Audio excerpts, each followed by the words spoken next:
Hey y'all, it's Ann from Ann's Southern Kitchen. Welcome back to my channel. Today's video is a part of the 12 Days of Christmas Indulgence collab, and it's hosted by my friend Renee at Pike Creek Farm.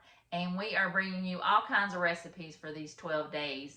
There could be a dip, a dessert, a main dish, just anything that just says indulgence. And I am making some truffles. I've never made them before, but when I thought of the word indulgence and some kind of a food to make, this is what came up to me because they all look so good and you can make them different ways and use different ingredients.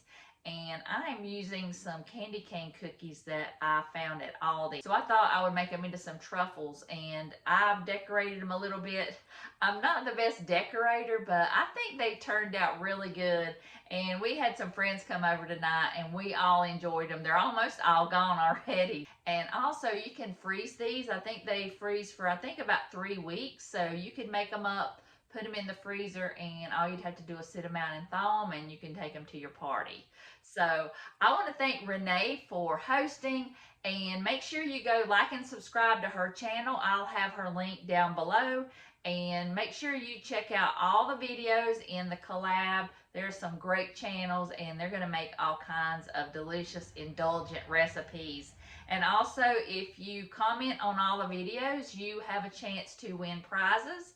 Renee's giving away some prizes. I know that she's giving away a charcuterie board and an apron and maybe a couple other things. So make sure you go check out all the videos in the collab. So I'll turn you around and let's get started. All right, I'm going to start on the truffles. These are peppermint flavored, candy cane flavored cookies from Aldi. And there's 30 in here, and I'm going to crush those up. I'm going to use this to crush it instead of a food processor. So I'm going to get these all finely chopped up into crumbs, and then we'll come back and I'll show you the next step. I know it's easier to put it in a food processor, but you cannot beat the aggression that you can get out when you do this. Just thought that would be helpful if you need to get some frustration out. This is a great way. All right, y'all, that is not as easy as it looks to just crumble those, crush those up in the bag. There's still bigger pieces in here, but I am not going to worry with it. I am not about to drag out my food processor for that, so we're just going to go with it.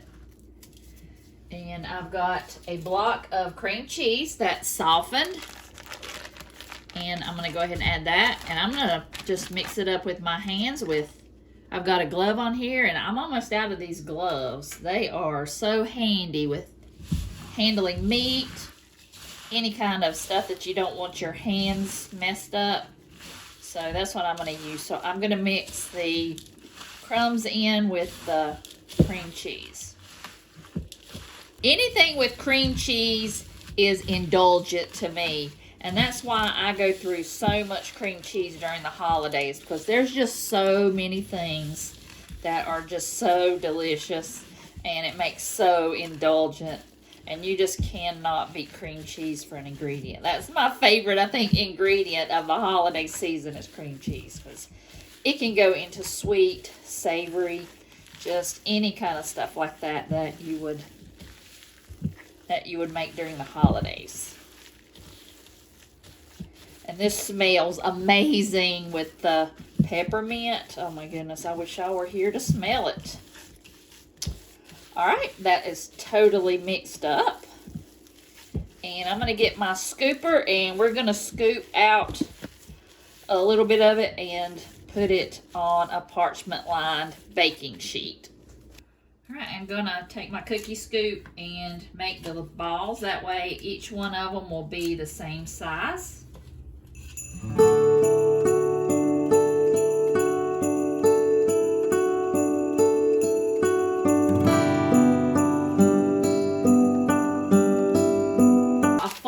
Into balls, and I put them in the refrigerator for a little bit and let them get cold. So I would recommend at least 30 minutes.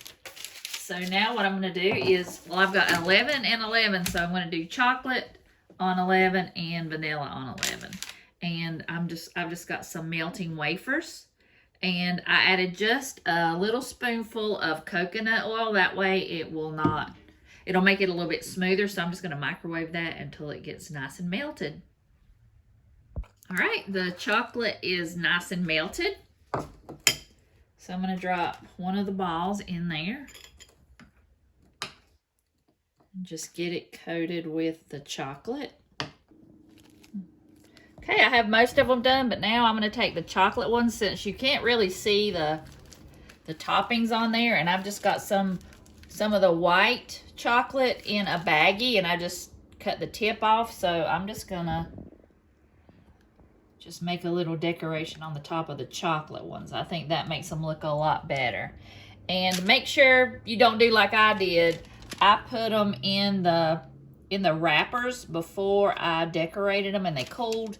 Do not do that. So make sure they're just sitting on the wax paper while they set up.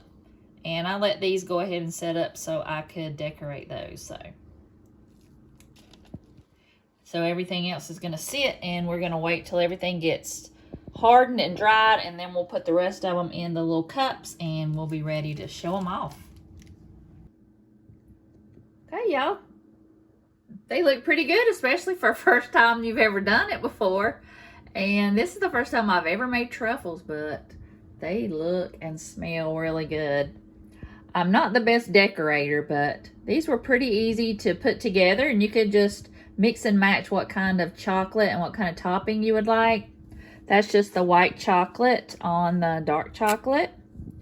I've got some crushed candy canes on top of these. I thought that would go with the candy cane cookie that's inside. I chopped up some Andes mints and I put those on the top. I thought that would be really good with that. You could also just use your regular Oreos and make like a coconut one and put some of that coconut oil in there and some coconut and maybe some cherries, some nuts. That would be good too. And this one's just the white chocolate with the peppermint on there. And I just put some red sprinkles on that one, some green ones on that. And that's the white with the Andes on there. And I think they turned out really good. So we got friends coming over, so I'm going to get them to try it when they come over. But I think these are going to be a hit. Oh, that's good. I hope y'all enjoyed watching. Those were so good. I'm already thinking about what other kind of combinations I can make. And especially if you can make them up and put them in the freezer, just leave them out for a couple of hours and you'll have them ready for a party or a family get-together. And I want to thank Renee for hosting. She is the sweetest and she's such a good cook. I hope you'll go check out her channel, like and subscribe, and make sure you watch the playlist and comment on the videos so you can have a chance to win the charcuterie board and an apron. So I'll have all the information linked down below. So I hope y'all have a wonderful day, and I'll see y'all in the next video.